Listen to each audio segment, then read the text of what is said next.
স্বামীজি একবার হিমালয় ভ্রমণ করতে করতে একটি পাহাড়ি গ্রামে একটি রাতের জন্য বাস করেছিলেন।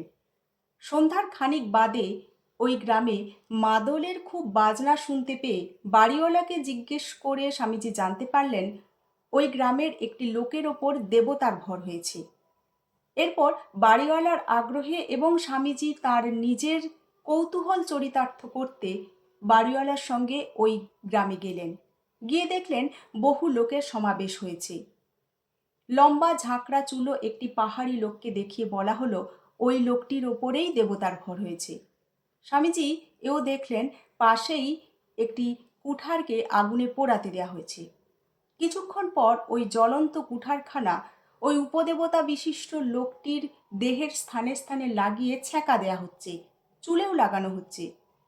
কিন্তু আশ্চর্যের বিষয়, ওই কুঠারখানার স্পর্শে তার দেহের কোনো অঙ্গ এমনকি চুলও দগ্ধ হচ্ছে না। স্বামীজি এও লক্ষ্য করলেন ওই লোকটির চোখে মুখে কোনো কষ্টের চিহ্ন প্রকাশ পাচ্ছে না। স্বামীজি খুব অবাক হয়ে গেলেন। ইতিমধ্যে ওই গ্রামের মোড়ল এসে করজোড়ে স্বামীজিকে বললেন, মহারাজ, আপনি দয়া করে এর ভূতাবেশ কাটিয়ে দিন। ওই মোড়ল এবং আরও অনেকের অনুরোধে স্বামীজি ওই উপদেবতা বিশিষ্ট লোকটির কাছে গেলেন। গিয়ে প্রথমেই কুঠারখানা পরীক্ষা করতে চাইলেন। যেই কুঠার হাত দিলেন স্বামীজির হাত পুড়ে গেল। কুঠারখানা তখন কিন্তু কালো হয়ে গেছে। হাতের জ্বালায় অস্থির হয়েও স্বামীজি ওই লোকটির মাথায় হাত দিয়ে জপ করতে লাগলেন। আশ্চর্যের বিষয়, 10-12 মিনিট এভাবে জপ করার পর লোকটি কিন্তু সুস্থ হয়ে উঠল।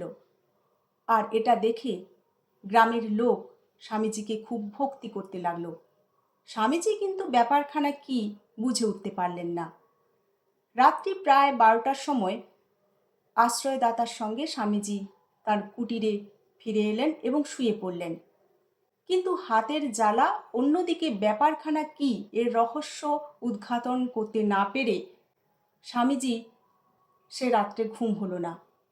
জ্বলন্ত কুঠারের স্পর্শে মানুষের দেহ দগ্ধ হচ্ছে না, এটা দেখে স্বামীজির বারে বারে মনে হতে লাগলো, there are more things in heaven and earth than are dreamed of in your philosophy.